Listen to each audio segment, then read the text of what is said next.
Madame, Messieurs, je vous remercie de votre présence et du temps que vous voulez bien consacrer à la représentation nationale.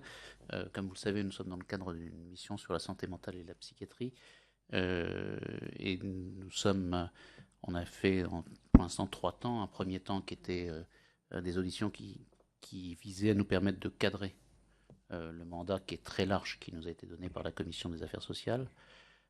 Une deuxième série d'auditions sur l'hospitalisation sous contrainte, parce que, non pas que ce soit la clé d'entrée, mais parce que les décisions du Conseil constitutionnel nous obligeaient à donner un avis de façon un peu anticipée, compte tenu d'une application au 1er octobre 2013.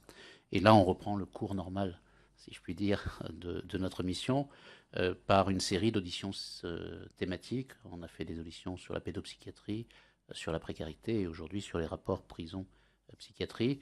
Mais, mais encore une fois, c'est tout le champ qui est couvert. Donc, vous n'êtes pas limité dans vos propos. C'est-à-dire que si vous voulez parler de la loi du 5 juillet 2011, ce n'est pas du tout un problème.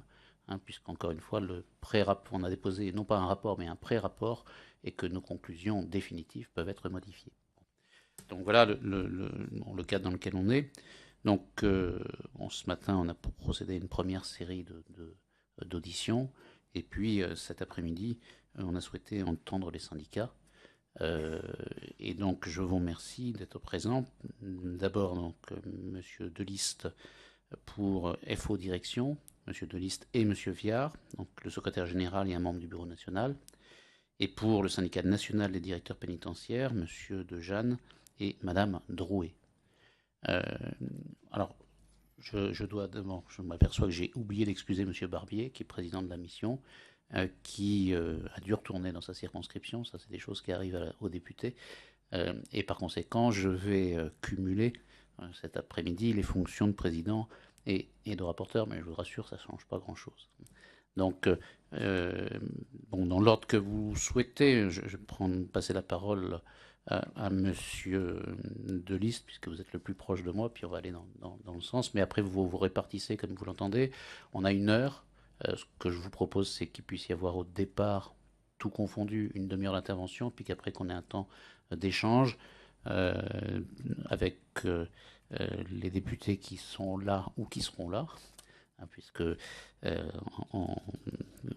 l'instant, il y a Monsieur Gérard Sebaoun, mais qu'à tout moment, un de nos collègues est susceptible d'arriver. Bon, voilà, en tout cas, merci d'avance pour votre contribution. Donc, Monsieur Deliste. Oui, merci Monsieur Robillard, en tout cas, de nous donner la parole. Effectivement, la problématique de santé mentale, en tout cas dans nos établissements pénitentiaires, est une thématique qui prend de plus en plus de place dans nos structures, et ce depuis un certain nombre d'années, puisque comme vous le savez, les problématiques, en tout cas de troubles de comportement, de troubles psychiatriques dans les établissements pénitentiaires français sont en augmentation aujourd'hui et de manière très prégnante, ce qui n'est pas sans poser des difficultés au quotidien. Nous avons dans nos établissements pénitentiaires peu de structures spécialisées, en tout cas pour accueillir des personnes qui relèvent des troubles de la santé mentale. Il y a bien eu depuis quelques années maintenant un programme de mise en œuvre du HSA, un établissement spécialisé qui commence à se mettre en place petit à petit avec un objectif particulier sur lequel on pourra revenir d'ailleurs sur l'hospitalisation sous contrainte que vous évoquiez tout à l'heure, puisque le premier sens en tout cas de la mise en place de ces établissements-là, c'était aussi de pallier les difficultés auxquelles sont confrontés les professionnels de santé pour pouvoir permettre aux détenus qui devaient être hospitalisés sous contrainte d'accéder à un établissement qui soit adapté. On est souvent mis devant des difficultés, quelles que soient les régions, en tout cas administratives, où à partir du moment où il est nécessaire d'accueillir une personne hospitalisée sous contrainte, on sent qu'il y a beaucoup de réticence, en tout cas des hôpitaux spécialisés, pour pouvoir les accueillir. Et la personne détenue, qui plus est souffrant de troubles psychiatriques, on a un peu le sentiment qu'elle fait peur dans les milieux de santé et surtout dans les hôpitaux spécialisés. Alors, il y a un nombre important de SMPR, où effectivement dans les établissements pénitentiaires, nous avons la possibilité avec des équipes médicales dédiées et adaptées de pouvoir accueillir des personnes détenues qui font la demande eux-mêmes d'être hospitalisées. Donc on est vraiment là sur un comparatif d'hospitalisation volontaire. Mais nous manquons, en tout cas au quotidien dans nos établissements, d'un accompagnement pérenne, je dirais, également dans nos structures. Parce que les troubles du comportement, et toute la question aussi est de définir, et ça les professionnels de santé sont mieux à même de pouvoir le définir que moi, entre la différence entre un trouble du comportement et un vrai trouble psychiatrique font parfois émerger des difficultés d'appréciation entre le corps médical et les équipes pénitentiaires, parce que bien évidemment, on n'a parfois, nous, pas la sensibilité suffisante pour pouvoir déterminer ce dont il s'agit. Et on s'aperçoit que le rassemblement d'un certain nombre de personnes, alors selon qu'ils se retrouvent dans une maison d'arrêt ou dans un établissement pour peine, la gestion sera un petit peu différente, on pourra peut-être vous en dire quelques mots, fait que ces personnes-là génèrent des troubles, en tout cas au quotidien dans la structure, des troubles de fonctionnement de prise en charge pour le personnel, et génèrent aussi malheureusement des troubles au sein des autres personnes placées en détention, parce qu'effectivement, ça peut parfois être synonyme de tension quand on est dans des établissements où vous avez affaire à des délinquants ou des criminels qui ont une certaine envergure, ou le fait d'être à proximité de personnes qui seront peut-être pas forcément identifiées comme souffrant de troubles psychiatriques ou du comportement, peuvent générer des incidents en détention. Et ça, c'est quelque chose qui est très compliqué. On manque bien évidemment d'accompagnants. Il manque de psychiatres en France, mais ça, c'est pas une nouveauté. Alors, y compris de psychiatres rattachés dans les établissements pénitentiaires. Et ce dont nous manquons aussi, c'est d'un accompagnement pérenne d'infirmiers psychiatriques, à part les quartiers spécialisés ou les établissements spécialisés. Bon, vous savez qu'il y a par exemple un établissement spécialisé en France qui est Château-Thierry, que ma collègue ici présente, Christelle Drouet, pourra vous présenter mieux que moi puisqu'elle l'a dirigé à un moment donné. À part ces établissements-là qui ont vocation à accueillir des profils particuliers, on reste quand même relativement démunis dans nos structures pour pouvoir accompagner ces personnes-là. Alors, c'est vrai qu'il y a eu par le passé la réforme du code pénal, avec la suppression de l'article 64 de l'époque, qui a été remplacé par un article 122 qui permet une distinction, en tout cas, sur l'altération ou autre de la sanction. Et on s'aperçoit peut-être aussi que l'interprétation qui peut être faite de cet article-là peut avoir tendance à conduire plus de personnes devant les juridictions qu'avant. Parce que la nuance est très faible et on a un peu le sentiment, alors à démontrer probablement, mais que nous avons dans nos structures des personnes qui, par le passé, n'auraient peut-être pas forcément été incarcérées.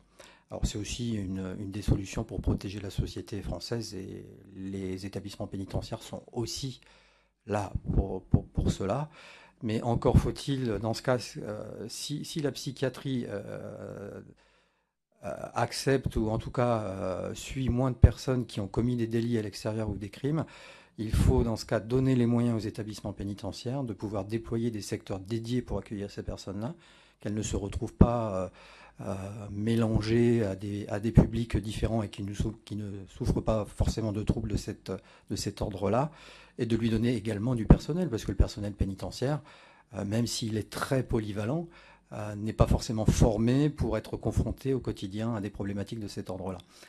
Donc voilà, donc peut-être que l'intervention dans nos établissements de jour, peut-être également de nuit, d'infirmiers psychiatriques pourrait nous permettre, comme c'est le cas mais très à la marge dans certaines structures, de pouvoir une meilleure approche, une meilleure explication de ces phénomènes-là dans nos structures et de pouvoir les prévenir en tout cas. On a été amené dans certains établissements pour peine qui ne sont pas forcément spécialisés, mais des établissements pour longue peine par exemple.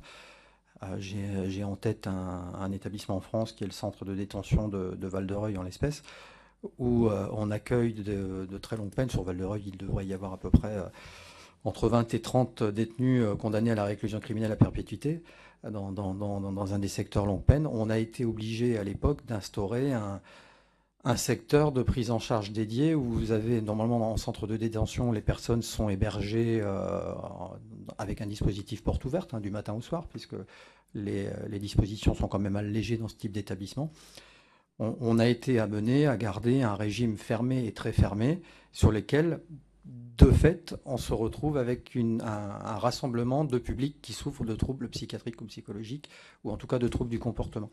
Et là, ça nous amène à penser qu'effectivement, il va vraiment falloir que, au-delà du fait que dans ce type d'établissement, on dispose d'un SMPR, mais qu'on dispose vraiment d'un encadrement qui soit adapté et qui vienne en complément de l'administration pénitentiaire là-dessus, parce que ce n'est pas forcément le cas.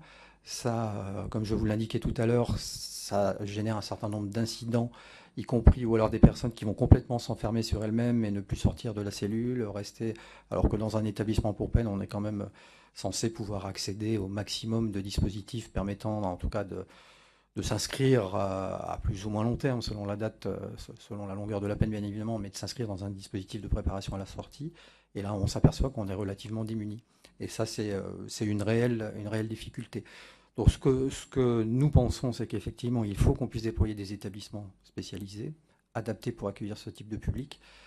Il y en a trop peu, en tout cas sur le territoire français, et que nous devrions en tout cas aussi pouvoir bénéficier du concours, en tout cas du ministère de la Santé, et de pouvoir avoir et disposer sur nos sites, alors toujours bien évidemment sous le contrôle des unités sanitaires maintenant dans nos dispositifs, hein, ou des médecins coordonnateurs, mais d'avoir sur place des professionnels de la santé qui puissent permettre de nous aider, parce que ça crée de vraies difficultés.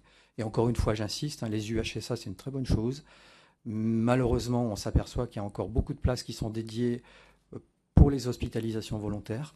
Donc il reste très peu de place pour les hospitalisations sous contrainte. Et ce qui fait que ça continue à reporter, en tout cas sur les choix qui peuvent être faits sur les hôpitaux spécialisés ou sur les CHU dans les départements où on n'a pas d'hôpital spécialisé. Et les problématiques qu'on a pu connaître par le passé perdurent et génèrent beaucoup de soucis. J'ai eu l'occasion d'exercer dans le nord de la France où le département du Nord, qui est très très sectorisé, en tout cas en termes de santé mentale par rapport à la domiciliation des personnes, c'était au directeur d'hôpital qui se renvoyait la balle pour savoir quel allait être celui qui allait se dévouer aujourd'hui pour prendre telle ou telle personne en hospitalisation sous contrainte. C'était les HO à l'époque. Mais ça devient très compliqué. Et puis après, il y a aussi la question de la dignité de la personne. Il m'est arrivé dans un département par le passé d'être allé visiter une chambre sécurisée dans un hôpital qui n'était pas forcément un hôpital spécialisé, mais qui est un hôpital lambda avec un quartier de psychiatrie où les personnes qui étaient placées sous cette forme-là étaient sanglées sur un lit avec une couche pour éviter qu'il se passe des soucis. Ça, c'est une réalité qui malheureusement existe. Alors qu'il suffisait peut-être de mettre des barreaux, soit un rideau métallique qu'on pouvait descendre quand on accueille des personnes hospitalisées sous contrainte détenues, de telle sorte à améliorer aussi les conditions d'accueil. Parce que quand vous aviez ces personnes qui étaient hospitalisées d'office, il restait très peu de temps parce que ça se passait tellement mal qu'on les ramenait très vite à l'établissement pénitentiaire. Donc voilà, il y a ce souci-là, et puis il y a la problématique de la durée, du coup. Parce qu'encore une fois, même si ça relève des psychiatres qui vont déterminer s'il y a nécessité de maintenir la personne en hospitalisation sous contrainte ou pas, on s'aperçoit bien souvent que les personnes reviennent dans nos structures pas forcément guéries, parfois après 48 heures. Donc on peut aussi se poser la question de la pertinence et de l'opportunité de les placer sous contrainte. Et on a un peu le sentiment de deux institutions qui se renvoient la balle. Encore une fois, nous ne sommes pas, nous, à l'origine des demandes de placement sous contrainte. Bien évidemment, ce sont les médecins qui travaillent dans l'établissement pénitentiaire, qui ne relèvent pas d'administration pénitentiaire, puisque c'est le ministère de la Santé tout entier qui intervient dans les prisons. Et on a un peu ce sentiment-là où les médecins de l'établissement et les médecins psychiatres des structures extérieures spécialisées se renvoient la balle. Et à mon avis, ça ne sert pas l'institution tout entière. Et ça ne sert pas en tout cas les soins que nécessite tel ou tel patient. Donc ça, c'est une vraie problématique d'ensemble. J'essaie d'être bref pour vous présenter un petit peu en tout cas le schéma et la façon dont nous voyons les choses, même si bien évidemment ensuite il y a d'autres problématiques de santé. On peut parler des addictions, on va aller sur une autre thématique, on peut aller sur les personnes, les auteurs d'infractions sexuelles, qui est encore une fois une autre thématique avec quelques établissements en France qui vont rassembler plus facilement ces publics-là, parce que c'était un choix qui a aussi été fait par l'administration pénitentiaire par le passé, avec de très bons relais qui existent avec les hôpitaux spécialisés environnants de ces établissements, où il y a une réelle préparation à la sortie qui se prépare, où il y a une vraie prise en charge qui continue après la sortie des personnes. Mais là, on est sur une autre thématique. On n'est pas vraiment sur la santé mentale stricto sensus, qui nécessite une hospitalisation sous contrainte de manière chronique parfois. Et puis je voudrais quand même aussi souligner que le fait d'avoir ajouté un petit peu plus d'UMD dans ce pays est quelque chose qui est très bien, parce qu'effectivement on s'aperçoit qu'il y a quand même une nécessité de pouvoir avoir des établissements qui soient aussi suffisamment sécuritaires en termes de psychiatrie pour continuer à garder des personnes. On sait qu'il y a des personnes détenues qui ont été conduites, en tout cas dans ces structures, et qui ont été libérées dans ces structures et qui sont toujours dans ces structures. Voilà ce que je pouvais vous dire, en tout cas en préambule. Merci pour cette introduction. Monsieur Viard, vous voulez intervenir en complément? Très peu de temps pour laisser la parole à mes collègues. Je dirige actuellement un établissement pénitentiaire spécialisé AICS, auteur d'infractions et de crimes sexuels. C'est une problématique particulière. C'est vrai qu'il y a encore 2-3 ans, il y avait une pénurie assez importante dans mon établissement de soignants, avec ce paradoxe que beaucoup de détenus arrivent non seulement pour des faits graves, des longues peines, mais aussi des injonctions de soins. Donc on a le paradoxe que le détenu est obligé et en demande de soins, et en face, il n'y a pas forcément la réponse médicale. Je dois dire qu'au fil des dernières années, les choses sont bien améliorées à ce niveau-là, puisque en travaillant à la fois avec l'hôpital de proximité et avec l'ARS, en l'occurrence l'ARS de Bastia, parce que mon établissement est en Corse, on a pu effectivement trouver les moyens, avec une bonne collaboration, justice et puis ministère de la Santé. J'avais eu d'ailleurs la visite à l'époque du docteur Pétonclin sur le site. Le docteur de Galard aussi, qui est l'homologue pour l'ADAP, était venu aussi. Et on a pu progressivement renforcer le temps de psychologue, le temps de psychiatre et le temps d'infirmier psychiatrique. Ce qui fait qu'aujourd'hui, sur les 180 détenus potentiels que je peux avoir, il n'y a plus de liste d'attente, contrairement à ce qui se passait il y a quelques mois, où les détenus arrivaient et restaient des fois 6 mois sans pouvoir rencontrer ni le psychiatre ni le psychologue, alors qu'ils avaient déjà engagé une thérapie dans l'établissement précédent, ce qui est catastrophique, parce que quand on commence un suivi et qu'on l'arrête du jour au lendemain. Voilà, donc si vous voulez, je pense qu'il faut continuer. Les établissements spécialisés délinquants sexuels, en ce qui me concerne, sur la région PACA, ont les moyens effectivement de cette prise en charge. Voilà la parenthèse que je voulais faire. Merci, et de la communication et de sa brièveté. Monsieur Degène. Oui, monsieur le rapporteur président, je vous remercie de votre invitation, donc des personnels de direction de l'administration pénitentiaire, et qui témoigne de l'intérêt des parlementaires donc pour ce qui est aujourd'hui un facteur important de difficulté au quotidien dans les prisons françaises. C'est un facteur néanmoins qui est à préciser, qui est à ne pas instrumentaliser et qui est à contextualiser. Donc, pour le préciser, donc nous ne sommes pas en charge des soins, nous sommes donc en charge finalement de la gestion au quotidien pour que la journée de détention et l'exécution de la peine sur sa durée se passe le mieux possible. Donc nous devons nous gérer les personnes, le soin est relevant des personnels médicaux. Alors cette gestion, il est vrai que nous n'avons pas été formés spécifiquement pour la mener sans doute le mieux possible et correctement. Néanmoins, le phénomène existe maintenant depuis quand même plus de 20 ans. Donc nous avons d'une certaine façon appris à gérer sur le tas, de façon empirique, les personnes atteintes de troubles mentaux. Et donc chaque professionnel, en sachant quand même qu'il y a des formations qui ont été mises au fur et à mesure, même à dose parfois homéopathique dans les programmes de l'École nationale d'administration pénitentiaire pour les divers corps de cette administration.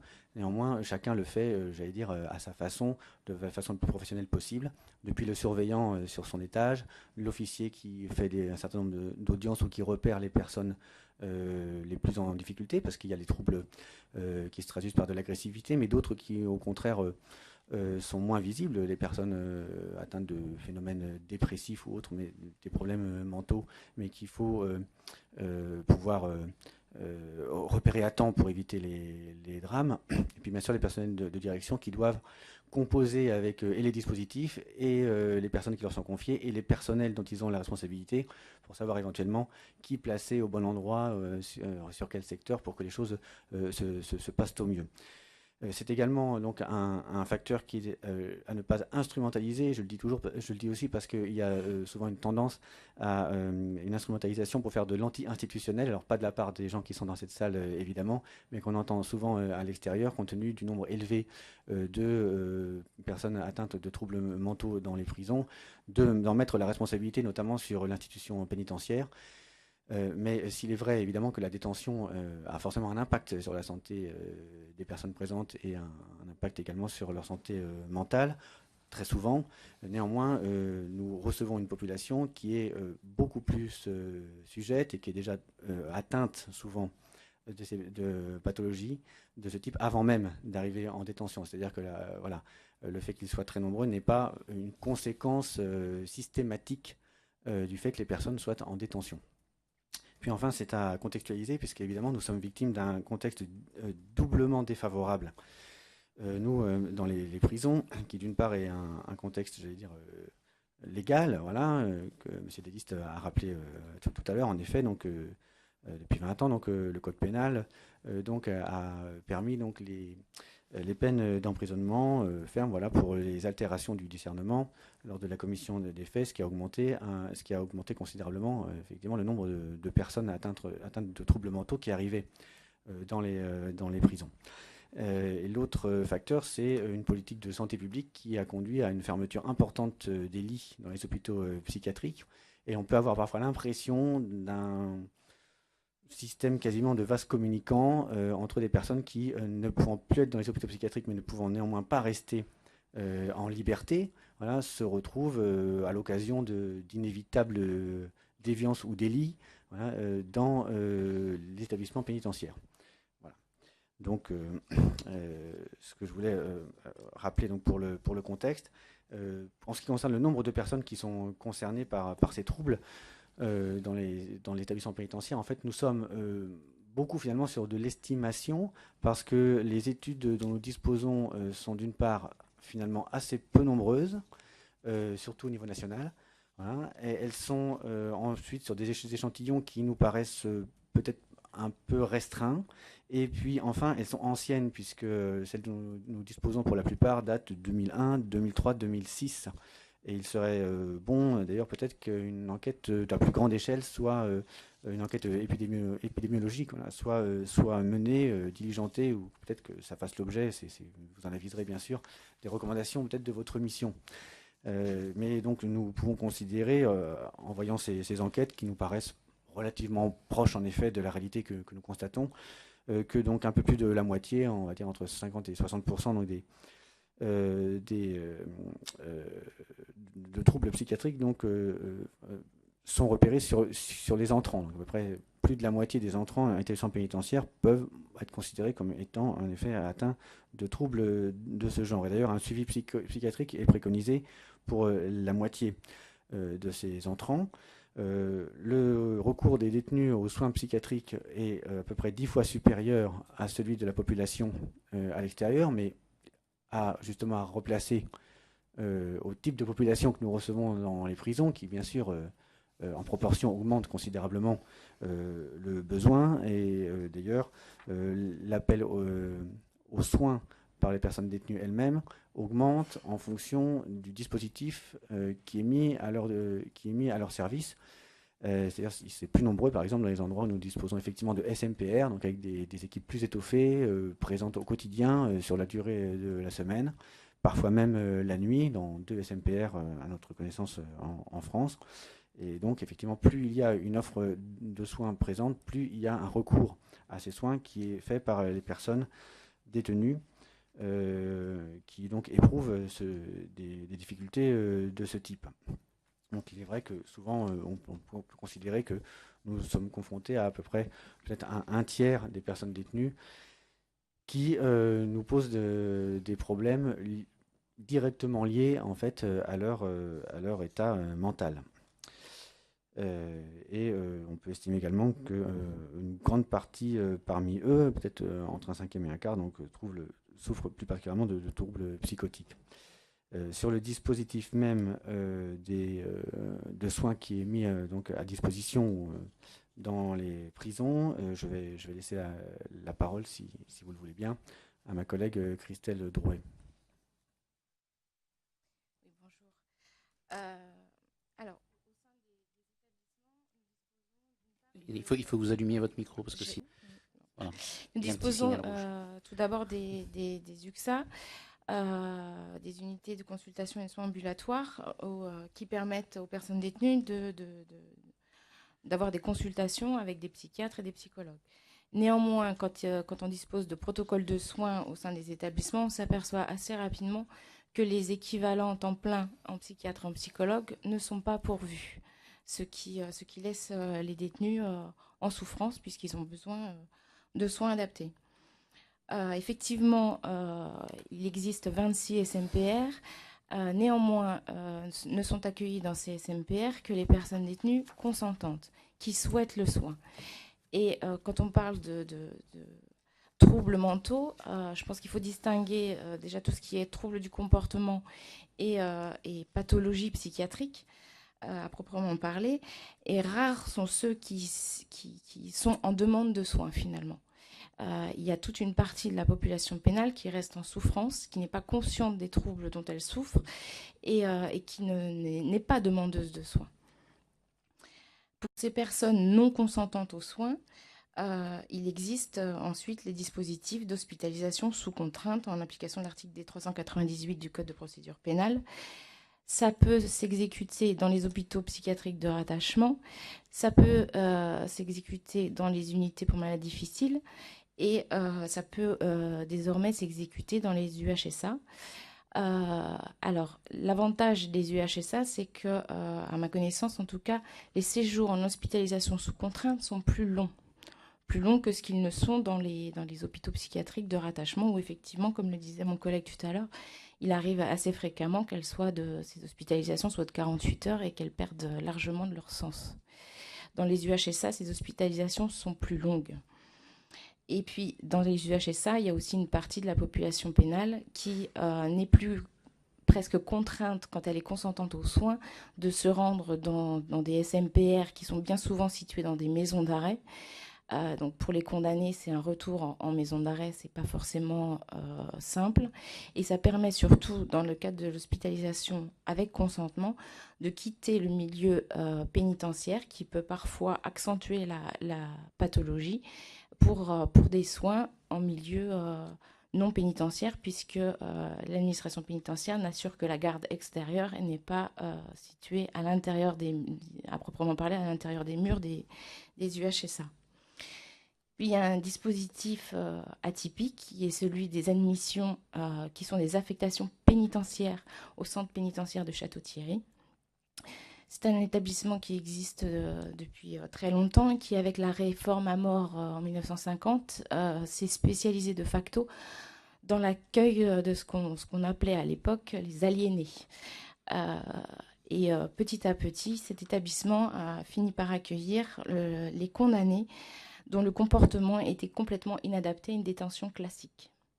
Sur la base de ce constat de comportement inadapté, l'administration décide de les affecter pour un séjour, parce qu'on n'exécute pas sa peine normalement à Château-Thierry, pour un séjour de stabilisation dans cet établissement.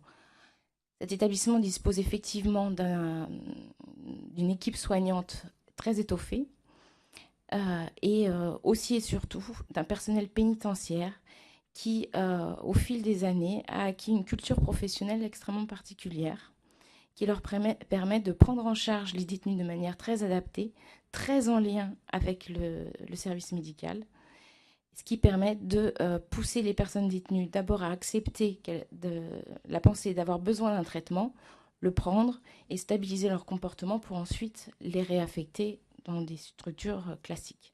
Donc il s'agit de séjours. Et je pense que cet établissement qui est unique en France et qui est situé dans l'Aisne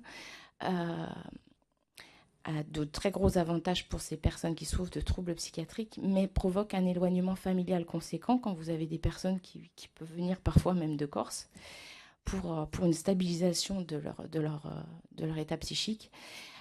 Et qu'un deuxième établissement de ce type dans la moitié sud de la France serait assez opportun pour la prise en charge de ces publics qui, pour avoir lu un certain nombre d'expertises psychiatriques des détenus admis à Château-Thierry, relève difficilement d'un établissement pénitentiaire et relève véritablement de la psychiatrie. Voilà. Mais les experts ont décidé qu'ils étaient, après des dizaines de pages décrivant leur pathologie, ont décidé qu'ils étaient aptes à la détention. Donc on les retrouve dans nos établissements. Et ce sont des personnes qui ne sont pas dans la réalité et qui sont en souffrance psychique très importante. Et il y a une partie de cette population qui peut exécuter sa peine, comme l'a dit tout à l'heure mon collègue, complètement en UMD et en être libéré, sous hospitalisation, sous contrainte. Monsieur, oui.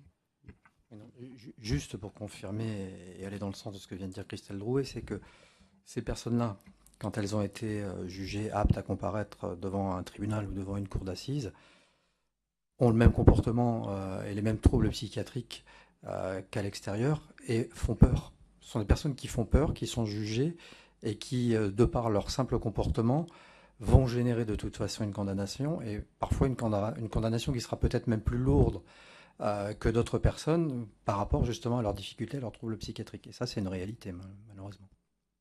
Non, ça recoupe à la fois ce qui s'est dit ce matin et ce que le président Blanc, ancien président de cour d'assises et qui est président de l'AFC, l'Association française de criminologie, nous a dit la semaine dernière. Bon, après, l'expertise ne demande ni une aptitude, ni de statuer sur l'aptitude à comparaître, ni sur l'aptitude à subir une peine, demande uniquement si, au moment des faits, il y avait abolition ou altération du discernement. Et évidemment, il y a un décalage assez important dans la question. Vous aviez terminé? Oui. Je pose tout de suite une question pour poursuivre votre intervention sur Château-Thierry. Pourriez-vous nous parler des effectifs ou de... Alors, en moyenne, dans cet établissement, il y a 75 personnes détenues qui sont suivies pour des troubles psychiatriques lourds. Il y a eu une mission d'expertise qui a été diligentée à l'époque en lien avec la DHOS et l'administration pénitentiaire et qui concluait à la présence au sein de l'établissement de 85% de psychotiques graves. Voilà. Des cas extrêmement lourds qui sont ceux qui ne sont plus dans la réalité. L'établissement est doté pour ces 75 détenus d'un équivalent temps plein psychiatre, d'1,5 équivalent temps plein psychologue, de 3 infirmiers classiques, on dira, et 4 infirmiers psychiatriques, pour 75 détenus en moyenne.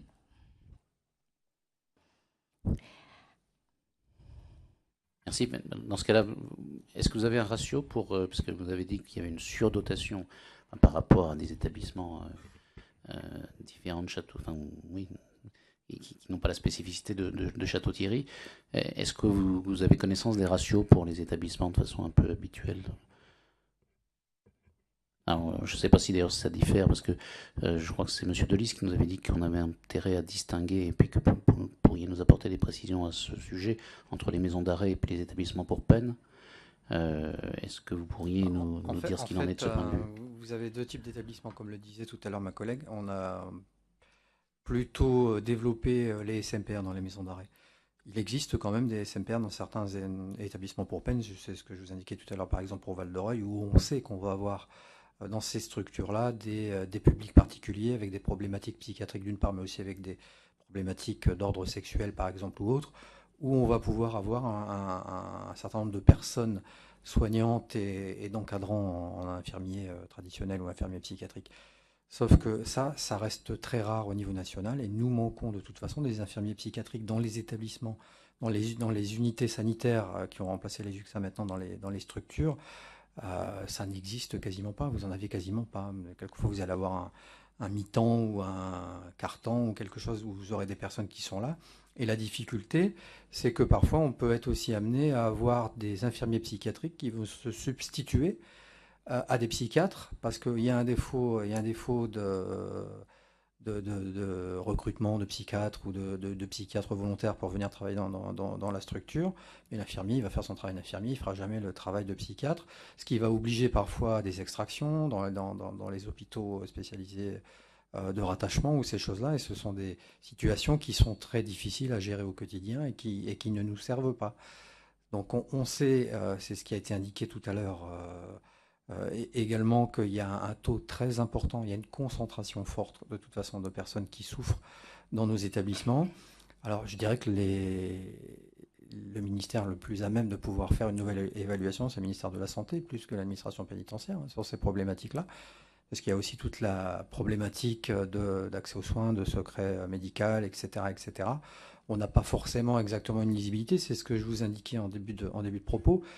C'est que nous avons parfois le sentiment que la personne va avoir des troubles psychiatriques et quand vous discutez en commission pluridisciplinaire unique, c'est l'instance où on va réfléchir tous ensemble avec les différents partenaires de la structure sur la meilleure prise en charge nécessaire pour chaque personne qui nous est confiée, où on va nous indiquer, mais non, ce monsieur-là, il n'a pas de troubles psychiatriques, il a juste des troubles du comportement.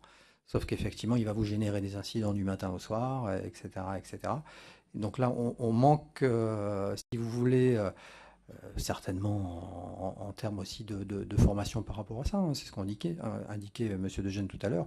La formation au niveau de l'École nationale de l'administration pénitentiaire sur ces thèmes-là, c'est vraiment une petite infusion sans plus, parce qu'effectivement, ça relève du ministère de la Santé et qu'on n'est pas forcément là même pour gérer ces problématiques-là.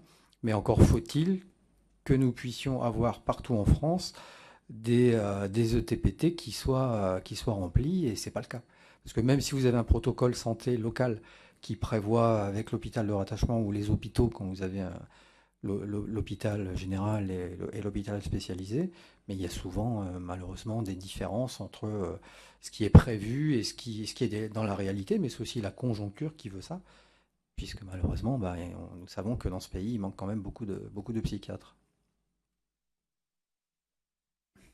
Je ne veux pas porter la contradiction. Sur ce qu'on sait, c'est qu'en psychiatrie publique, il y a 800 postes qui ne sont pas pourvus.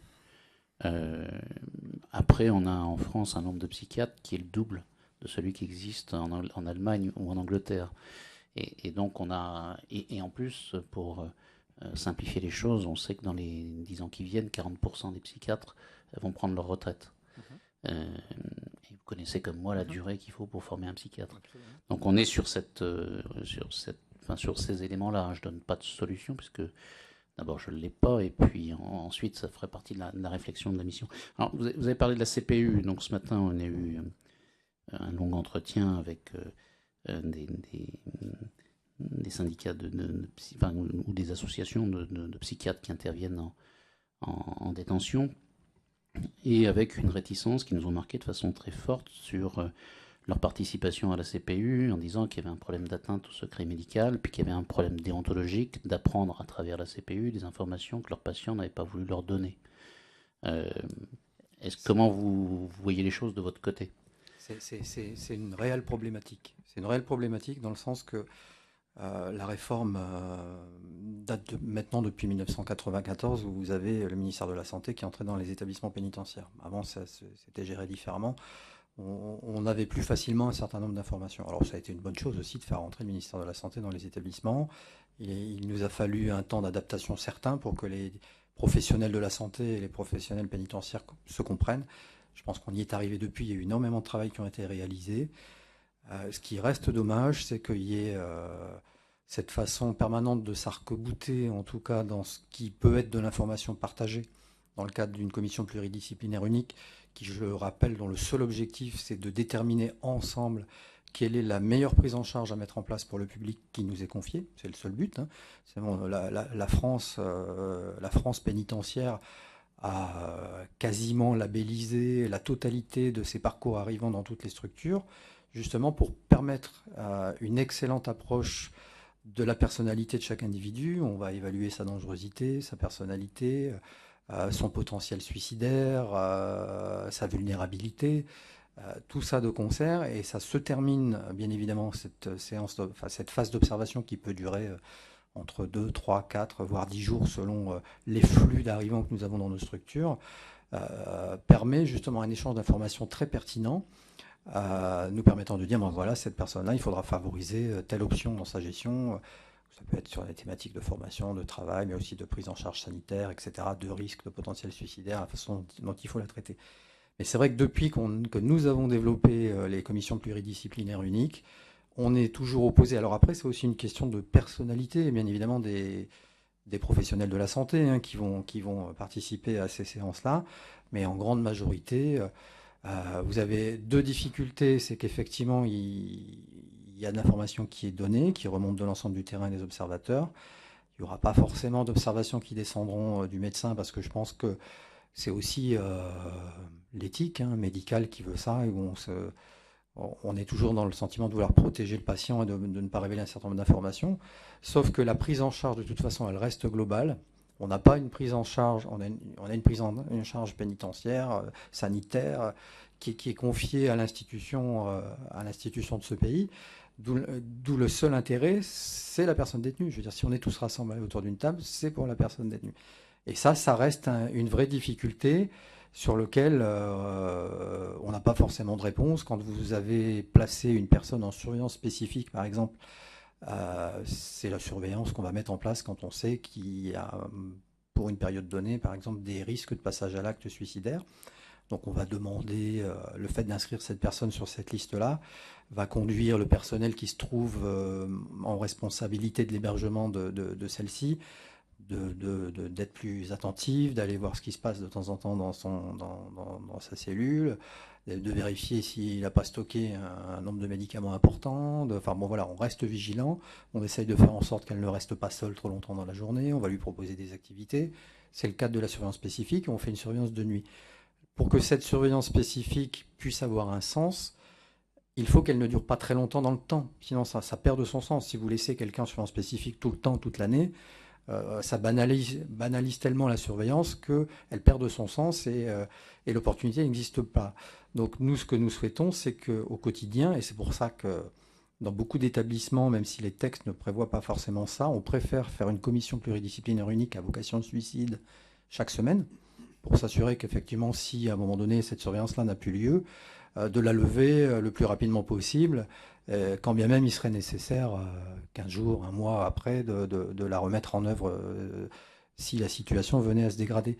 Et donc vous avez cette difficulté-là du médecin, un psychiatre qui va intervenir, ou alors simplement d'un cadre de santé qui va représenter les psychiatres, quand les psychiatres ne viennent pas, qui va simplement vous dire, nous, on souhaite qu'ils soient maintenus ou pas, sans plus d'informations, qui peuvent être des informations qui ne vont pas trahir, en tout cas, le secret professionnel, mais de nous donner des simples quelques éléments pour pouvoir faire en sorte qu'on se comprenne et qu'on aille dans le même sens. Parce que la personne qui va prendre la décision au final de maintenir ou pas l'orientation qui sera faite dans la prise en charge, ça va être le président de la CPU, qui est donc un personnel de direction de l'établissement pénitentiaire, qui en fera part à son chef d'établissement et qui validera cette décision-là. Donc on a vraiment besoin de se comprendre et de se parler, avec une autre difficulté, c'est que dans les structures où vous avez les psychiatres qui acceptent d'intervenir dans la CPU, si vous évoquez, comme ils viennent à tour de rôle, et si vous évoquez des patients qui ne suivent pas particulièrement, vous n'avez pas non plus de réponse. Donc là, il y a une vraie difficulté de prise en charge. Il y a eu un rappel interministériel, d'ailleurs, qui avait été fait il y a quelque temps en arrière par le ministère de la Justice et le ministère de la Santé pour qu'on puisse vraiment trouver un moyen de fonctionnement où on puisse se parler. Ça n'arrive pas forcément dans la majorité de nos établissements en France. Et le renvoi systématique au secret professionnel, en tout cas au secret médical, peut être réellement handicapant dans l'adaptation de la prise en charge de chaque personne détenue. C'est malheureusement une réalité. Monsieur Dejeune, vous vouliez intervenir aussi sur ce sujet? Oui, car en effet, si la santé en milieu carcéral a été remise donc, au service public hospitalier en 1994, en fait, la santé mentale avait anticipé le processus, puisque les SMPR datent de 1986, donc ça fait quand même un quart de siècle que nous travaillons ensemble. Beaucoup de progrès ont été faits en effet dans la connaissance mutuelle et même leur rapprochement, dans certains cas, des cultures professionnelles dans l'intérêt des personnes qui sont prises en charge. Ceci dit, dans un certain nombre d'endroits, effectivement, il peut y avoir encore des difficultés, une coordination qui ne fonctionne pas très bien, une suspicion de la part des personnels de psychiatrie, le plus souvent injustifiée vis-à-vis de l'administration pénitentiaire, et en effet, cela entraîne en fait une, une, une qualité inférieure à ce qu'elle pourrait être, hein, de prise en charge de ces personnes. Parce que le secret médical est parfois brandi d'une façon qui nous paraît, à nous excessive, car en fait, nous ne voulons pas savoir quelle est la pathologie précise de la personne. Par contre, nous avons besoin d'avoir des éléments de comportement pour pouvoir anticiper un certain nombre de réactions, et pour le personnel et pour les autres personnes détenues. Soit qu'elles partagent la cellule, soit que de toute façon les gens se croisent. Il y a beaucoup de mouvements tous les jours dans les prisons, donc cela crée un risque pour les personnes détenues, les personnes pénitentiaires, ou les personnes d'ailleurs qui interviennent de l'extérieur ou qui sont en visite dans l'établissement. Donc nous avons besoin d'éléments vraiment qui permettent la gestion pénitentiaire, même si nous en savons plus, c'est parfois également un avantage, notamment par exemple pour les personnels pénitentiaires d'insertion et de probation, pour préparer des aménagements de peine et la sortie, puisque en effet il y a aussi un enjeu important de ce côté-là, et nous sommes d'ailleurs confrontés du coup au même problème. Et là, pour le coup, ce sont des problèmes d'effectifs et de moyens. Ceux qui se rencontrent à l'intérieur des prisons se trouvent également en milieu ouvert, après la sortie ou quand les peines s'exécutent intégralement en milieu ouvert, ou les personnes qui sont suivies donc sous main de justice n'ont pas de priorité particulière à l'accès aux soins. Et nous voyons, par exemple, des aménagements de peine qui sont un peu amenés à l'échec. Par exemple, pour des personnes qui souffrent d'addiction à l'alcool, par exemple, lorsque les rendez-vous, effectivement, avec les médecins sont une fois par mois. Pour des personnes qui ressortent ou sortent à nouveau tous les jours, qui sont donc confrontées à cette tentation tous les jours, c'est un suivi qui est complètement théorique. Et donc, la coordination peut trouver encore à des marges d'amélioration importantes, et donc dans l'approche que les uns et les autres peuvent avoir de leur métier, et puis également en termes de moyens à l'intérieur et aussi à l'extérieur, parce qu'il ne faut pas oublier donc, que les 3/4 des personnes qui sont suivies par l'administration pénitentiaire le sont en milieu ouvert. Donc cette question, pour nous, dépasse en effet la question strictement carcérale. C'est d'ailleurs un des enjeux qui ont été bien abordés, en tout cas, par la conférence de consensus de prévention de la récidive qui a eu lieu au mois de février. L'accès aux dispositifs de droit commun, oui, mais les dispositifs de droit commun, justement, sont quand même à remettre à niveau pour permettre une prise en charge correcte de tout le monde, mais également de ces personnes qui présentent des difficultés et des risques également, d'ailleurs, même pour les autres, plus forts que la moyenne de la population française. Merci, Georges. Je sais que le docteur Sebaoun vous voulez vous poser une question, ou plusieurs. Il faut mettre le micro. Autour de la CPU, parce qu'on a eu justement ce débat tout à l'heure avec les psychiatres, qui ont effectivement défendu le point de vue d'un retrait dans leur participation, je vais dire, à la CPU. Mais finalement, ça n'a rien d'étonnant, et vous le savez bien. Vous ne faites pas le même métier. J'ai bien écouté les propos que vous utilisez, les mots que vous utilisez, tension, risque, dangerosité. Votre responsabilité, c'est qu'il existe une forme de paix armée, si j'ose dire, au sens où vous êtes sur le qui-vive, vis-à-vis d'une population particulière, des détenus. Et leur rôle à eux, c'est finalement de gérer à l'intérieur des patients, et non pas des détenus, des patients de leur point de vue, et que ces patients-là peuvent avoir des troubles du comportement, mais ne sont pas nécessairement dangereux au sens psychiatrique du terme. L'échange d'informations, c'est quelque chose en médecine au sens large et dans d'autres métiers extrêmement compliqué. Je comprends qu'ils aient du mal à donner des informations. Je comprends que vous souhaitiez en avoir. Ils nous disent que la CPU n'est pas le lieu, qu'il y a d'autres instances de coordination ou des échanges d'informations sur, non pas les individus ou la pathologie, mais sur l'organisation du quotidien. Préparation de sortie, on en a parlé longuement ce matin, sont les lieux où on peut échanger des informations sans échanger sur le cas particulier. Ça, c'est la première remarque que je voulais faire. La seconde, c'est sur les suicides. Le taux de suicide en prison, qui est un événement toujours extraordinaire, est malheureusement très médiatisé, et fait qu'il est relativement stable, ce taux de suicide, quand on regarde toute la prévention qu'on a faite, enfin, ce que vous appelez la prévention du suicide en prison, vu du point de vue de l'administration pénitentiaire, n'a pas apporté de choses extraordinaires, malheureusement, je dirais. Donc, si je me mets du côté du soignant, la détermination du risque suicidaire ne peut pas appartenir à un sentiment ou à une grille de lecture qu'aurait l'administration pénitentiaire. C'est bien à un moment donné un soignant qui peut dire « Monsieur est suicidaire, mais celui-là, il n'a plus rien à faire en prison. Il faut bien qu'il soit dans une structure spécialisée où on va le soigner. » Or, ce que vous demandez, et je l'entends, puisque c'est en plus ce qui est fait dans les textes, ce qui est écrit, ce que vous demandez, c'est une forme de respect, de grille de lecture, dans lequel il me semble que le psychiatre, lui, n'a pas sa place.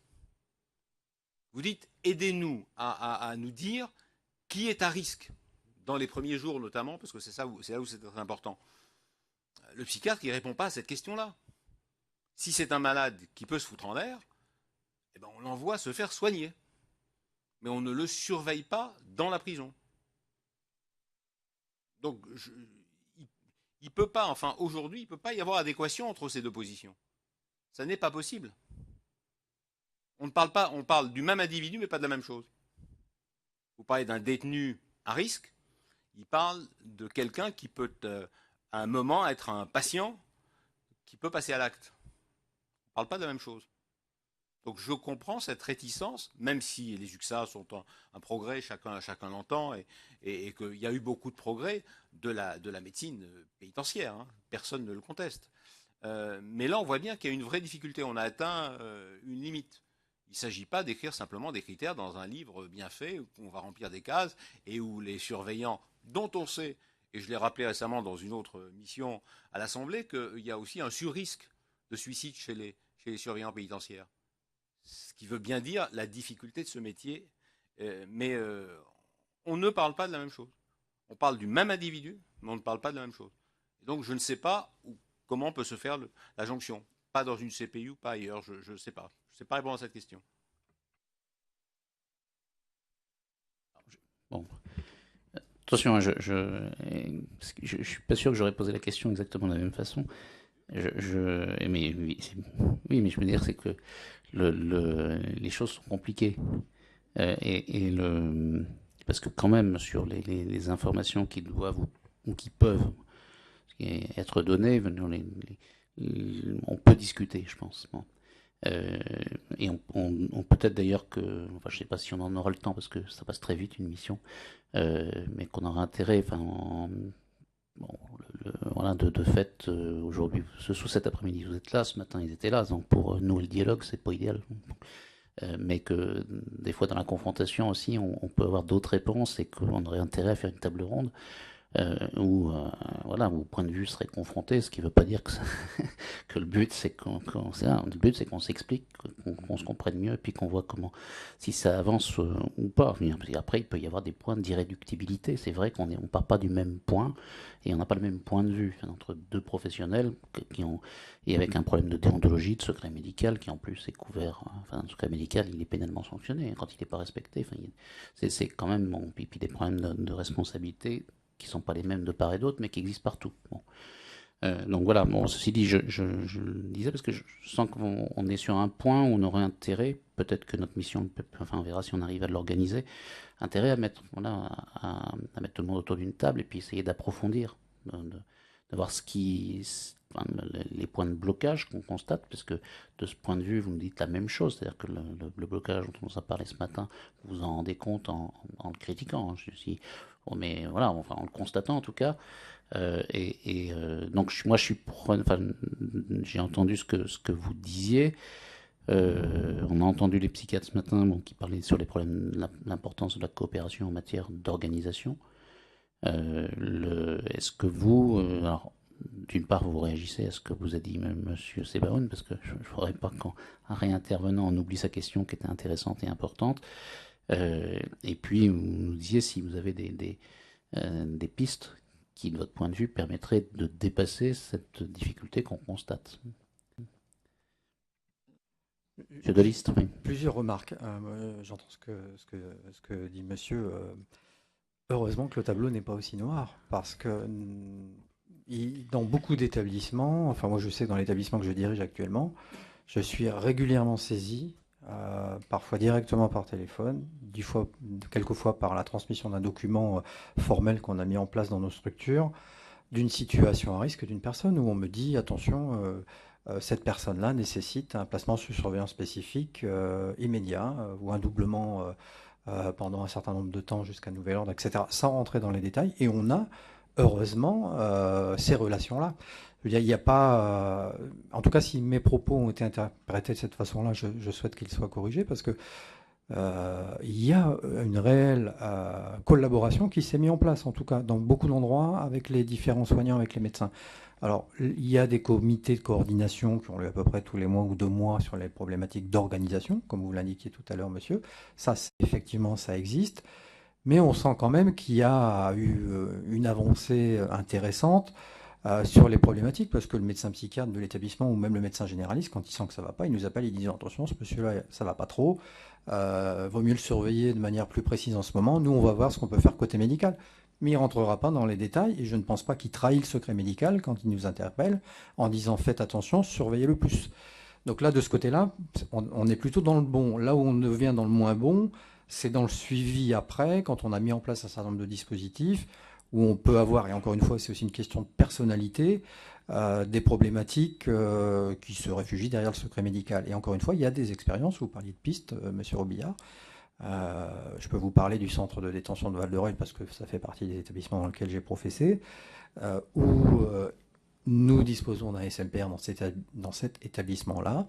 Moi, je me souviens de réunions très formelles qui se déroulaient avec tous les psychiatres réunis autour d'une table, avec les professionnels pénitentiaires, personnel de direction, personnel d'insertion et de probation, officiers, chefs de détention, où nous évoquions les problématiques individuelles des patients.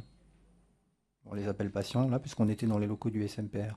Et où on sent, encore une fois, sans trahir le secret médical, on pouvait réfléchir sur les problématiques, les thématiques et les axes à mettre en œuvre, en tout cas dans la prise en charge de ces personnes-là.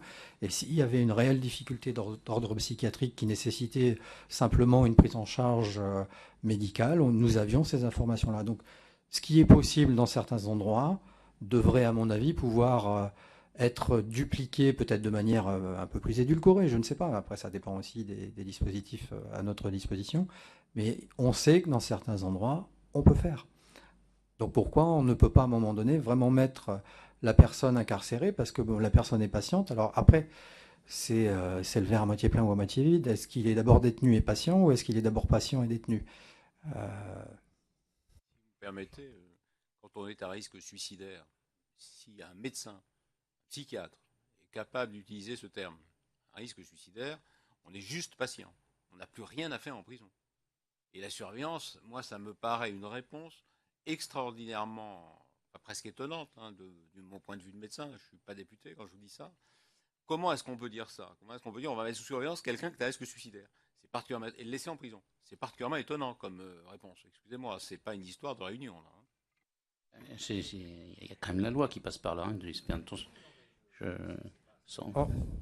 On a mis en place, on a développé, on a dépensé beaucoup d'argent là-dedans. On a mis en place des cellules adaptées, ce qu'on appelle des CPROU, enfin il y a un jargon un petit peu juridique, où justement, quand vous avez une personne qui a la limite de passer à l'acte, on va décider, donc ça c'est le chef d'établissement qui décide, sur conseil des médecins, encore une fois, donc on est bien dans la surveillance, où on va nous demander de placer cette personne-là.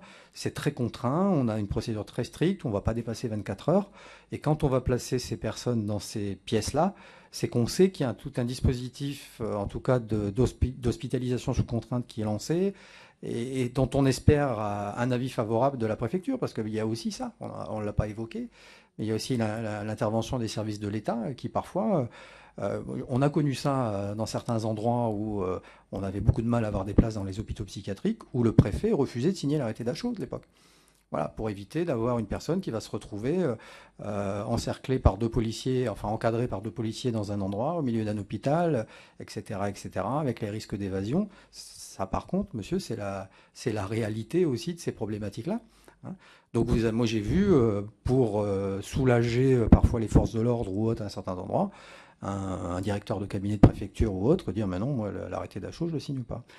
Donc il y a toute cette problématique-là qu'il faut prendre en charge et on travaille tous ensemble, c'est pour faire en sorte que nous, en tant que professionnels de l'administration pénitentiaire, faire en sorte que l'incarcération en tout cas se passe le plus sereinement possible pour la personne qu'on nous a confiée et en adéquation avec bien évidemment les professionnels de santé, de faire en sorte aussi que sa santé s'altère le moins possible pendant son passage en détention. Alors quelle est la meilleure solution? J'entends bien qu'on a 2 points de vue qui sont peut-être différents, mais je pense qu'on n'est pas loin de dire la même chose, à mon avis. Madame Drouet, vous vouliez compléter, enfin réintervenir en tout cas. Pour en revenir sur la CPU, je crois que c'est pas tant l'échange d'informations lors de la CPU, parce que je pense qu'une fois que les gens sont autour de la table, c'est compliqué de ne pas forcément se parler. Enfin, c'est en tout cas mon expérience. Je pense que c'est la présence des soignants en CPU qui ne viennent pas. Il y a une circulaire interministérielle qui a été signée et on y lit que les personnels de santé sont invités à participer, en fonction de l'ordre du jour, au CPU. Ils sont invités. Pour moi, leur présence est complètement nécessaire.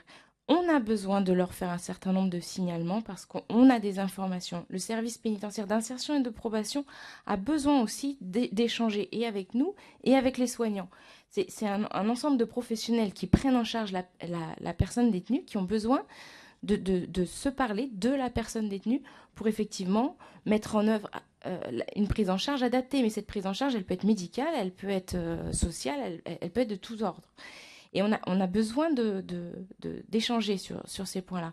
Et je pense que là où peut-être les soignants se sentent impuissants, comme d'ailleurs l'administration pénitentiaire, comme à peu près tout le monde, et peut-être l'administration pénitentiaire attend beaucoup des soignants alors qu'ils sont peut-être tout aussi démunis que nous. C'est face aux personnes qui ne sont pas atteintes, en tout cas ce que j'appellerais moi de troubles psychiatriques à proprement parler, mais de troubles du comportement. On attend des soignants qui fassent une espèce de miracle pour qu'on parvienne à gérer ces personnages violents qualifiés selon le DSM-4 ou le CIM-10 voilà, avec des critères un peu différents de psychopathes. Cela nous pose d'énormes difficultés. Il n'y a pas forcément de traitement médical, en tout cas médicamenteux, à leur apporter. Au quotidien, ce sont des publics extrêmement problématiques qui passent à l'acte pour à peu près tout mécontentement. Et je crois qu'on attend des soignants une espèce de solution que nous n'avons pas, parce que nous ne sommes pas spécialement formés à l'approche de ces publics compliqués. Et je ne pense pas que les soignants aient forcément aussi un dispositif approprié à mettre en œuvre auprès de ces publics-là.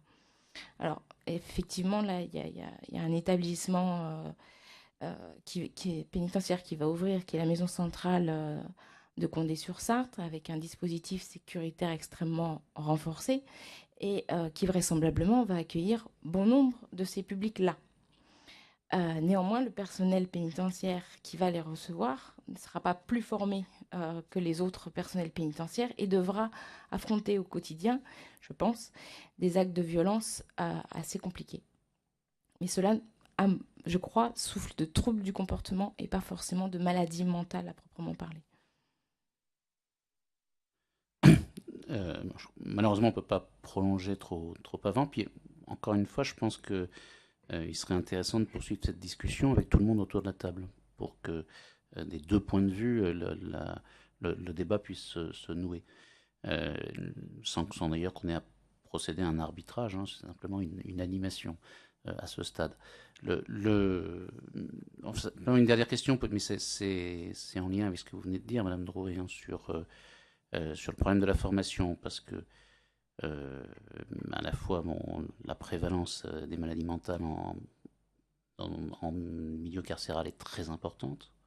Hein, vous avez dit, pratiquement une personne sur deux qui entre à une maladie mentale, ça correspond aux statistiques qui ont été données par le professeur Rouillon dans la dernière étude épidémiologique dont nous ayons connaissance, qui a été publiée en 2007, si ma mémoire est bonne. Il faudra d'ailleurs faire attention qu'il n'y a pas forcément une causalité entre la maladie mentale et l'entrée, mais il y a aussi des biais tels que la précarité. On sait qu'il y a aussi des associations, maladie mentale, précarité, etc. Mais ça pose effectivement, à partir du moment où il y a cette caractéristique pour la population pénale, d'une formation qui soit spécifique. Et vous nous dites, à l'ENAP, on a un vernis, mais pas plus. Alors évidemment, il ne s'agit pas de transformer les surveillants et les gradés, les directeurs en psychiatres, ça c'est pas possible. Mais en tout cas, ça pose clairement la question du contenu de la formation et de son évolution. Alors, est-ce que vous avez de ce point de vue-là des revendications ou en tout cas des indications sur des réflexions qui seraient en cours? Pas forcément de réflexion et d'indication, mais on parlait du surveillant, mais bien évidemment, si l'information qui peut être dispensée d'ailleurs par un formateur, un médecin psychiatre qui va intervenir, alors ça existe, hein, on va venir nous présenter les différents types de pathologies psychiatriques, etc. Bien sûr qu'il y a des présentations là-dessus, mais ça reste de la présentation, du saupoudrage. Et si un surveillant, enfin les surveillants pénitentiaires, parce que c'est quand même ces personnes-là qui sont au contact, encore plus que nous, les personnels de direction des personnes détenues au quotidien, étaient en mesure de vraiment avoir une sérieuse approche de ces problématiques-là et de se dire, quand on se fait insulter à longueur de journée, mais qu'on connaît la pathologie d'une personne, de pouvoir relativiser les choses, par exemple, par rapport à telle ou telle chose. Je ne dis pas qu'il faut laisser tout faire, parce que si je dis ça, je pense que je vais avoir mes personnels pénitentiaires qui vont pas forcément être d'accord avec moi. Mais c'est une vraie problématique de positionnement, parce que le surveillant qui va gérer 80 ou 90 détenus, voire plus, à son étage, il gère les personnes tous de la même façon et avec beaucoup de contraintes, beaucoup de difficultés, du timing à respecter, des interpellations des uns, des autres. Le surveillant est pris dans tous les sens et ça pose un souci. Si demain on a une vraie approche de ces problématiques-là, on arrive à relativiser les choses et plus on arrivera à relativiser les choses, plus on pourra faire diminuer aussi les tensions au niveau des détentions. Rien que les tensions parfois entre le personnel et les individus. Il suffit de voir les procédures disciplinaires dans nos structures. Honnêtement, ce sont souvent les mêmes personnes qui sont dans le cadre de troubles du comportement, comme le disait Christelle Drouet. Hein. Vous avez une intolérance à la frustration qui est très sévère pour certains d'entre eux. Donc automatiquement, on me dit non, donc automatiquement, vous avez une surenchère. Alors, pour le citoyen lambda, on va avoir tendance à se dire, mais de toute façon, il est fou celui-là, entre guillemets. Je fais exprès d'employer ce mot-là pour être un petit peu provocateur. Mais d'un autre côté, il y a cette réelle difficulté-là qui, au quotidien, dans nos établissements, ne nous aide pas. Donc il y a vraiment besoin d'avoir un travail commun là-dessus et qu'on puisse avoir, vous savez, avec les difficultés dans nos structures, le manque de personnel, même si on était obligé, dans le cadre de la formation continue, d'impulser en tout cas un nouveau savoir, une nouvelle approche dans nos personnels. Il faudrait des années, tellement ça serait compliqué.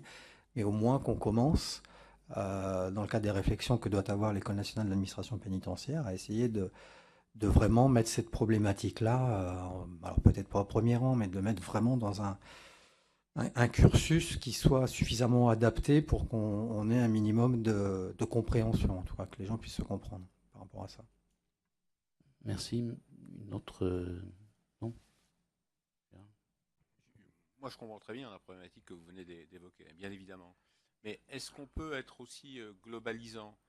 On ne peut pas comparer un centre de détention et une maison d'arrêt, on ne peut pas comparer une petite maison d'arrêt et une grande maison d'arrêt, une maison d'arrêt très surchargée, une maison d'arrêt qui l'est moins, et on voit bien, et ça m'étonnerait que vous me disiez le contraire, mais si vous me le dites, j'en prendrai acte, que le rapport, indépendamment de ce petit nombre d'individus qui probablement souffrent de troubles réels, qui ne sont pas des maladies psychiatriques avérées, comme vous le disiez, mais qui empoisonnent la vie de vos établissements et qui posent difficulté au quotidien, clairement. Il me semble que plus on fait monter la pression dans l'établissement avec une surpopulation, avec des conditions de détention que vous ne maîtrisez pas parce que vous faites avec l'existant, plus les difficultés augmentent. Vous aussi me disiez le contraire. En centre de détention, les gens, ils ont la porte ouverte. En maison d'arrêt, ils sont enfermés, indépendamment des activités, enfin des heures très régulières où ils sortent. Donc le problème, finalement, il n'est pas dans votre main.